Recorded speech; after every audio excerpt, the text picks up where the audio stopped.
Good morning అండి.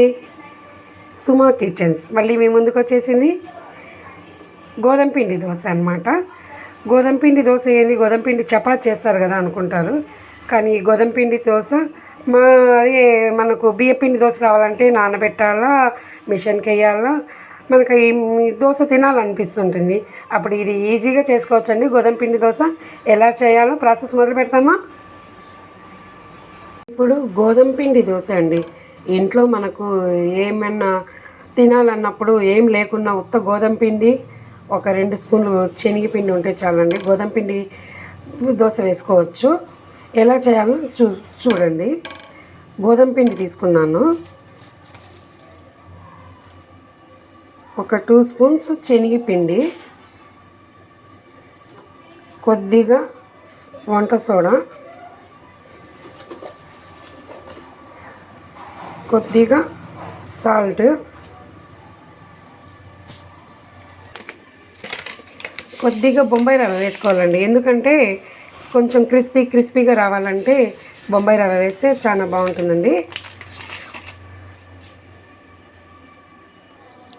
దీనికి కొంచెం వాటర్ ఎక్కువే పడతాయండి. ఇది మన దోశ పిండి లాగా ఉండదు, కొంచెం నీళ్ళగా ఉంటుంది. ఇలా బాగా కలుపుకోవాలండి. ఇంత నీళ్ళగా ఉండాలా, ఇలా ఉంటే సరిపోతుంది. ఇక పెన్నం పెట్టుకొని వేసుకుందాము. ఇది మన దోశలాగా వేసుకున్నాక మళ్ళీ గంటతో నెరపకూడదండి, ఎందుకంటే దోశ సరిగా రాదు. ఇలా వేసేసుకోవాలా.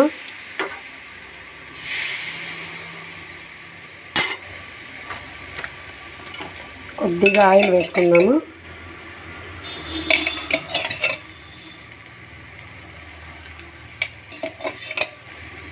ఈజీ అండి ఈ గోధుమ పిండి దోశకి. పల్లీల చట్నీ కానీ ఎర్రకారం కానీ చాలా బాగుంటాయి. ఇప్పుడు కాలండి దోశ.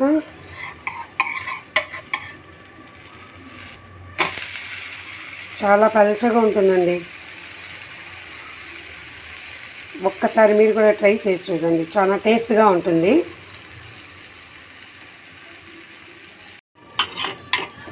ఇలా రెడీ అయిపోయిందండి గోధుమ పిండి దోశ. ఈజీగా చేసుకోవచ్చు చూడండి మీరు కూడా. ఎక్కువ ఆయిల్ కూడా పట్టదండి.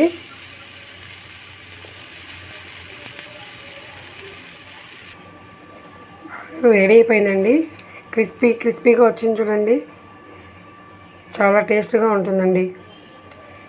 గోధుమ పిండి దోశ మీకు నచ్చినట్లయితే ఏం చేయాలా, సబ్స్క్రైబ్ చేయండి, ఒక లైక్ ఇవ్వండి ప్లీజ్. Thank you.